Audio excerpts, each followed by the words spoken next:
هذا البراند حبيب أهل العزيزية من 7 سنين ومسوي تجديدات مرة رهيبة. ضاف لمسات مرة حلوة وغيروا الطاولات والكراسي وحسن حتى كمان من الجلسات الأرضية. وهنا أبواب المدينة السبعة لمسة مرة رهيبة.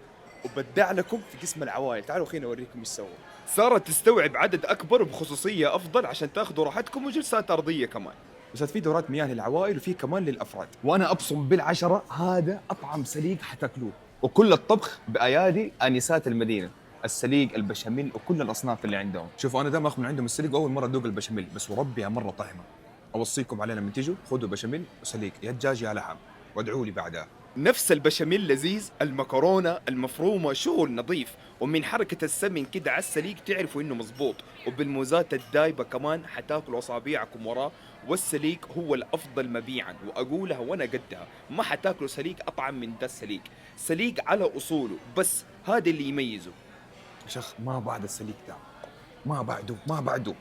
وبيستخدموا أفضل دجاج محلي من التنمية، مكانه في العزيزية شارع الإمام البخاري، اسمه باب العنبرية، لا يفوتكم.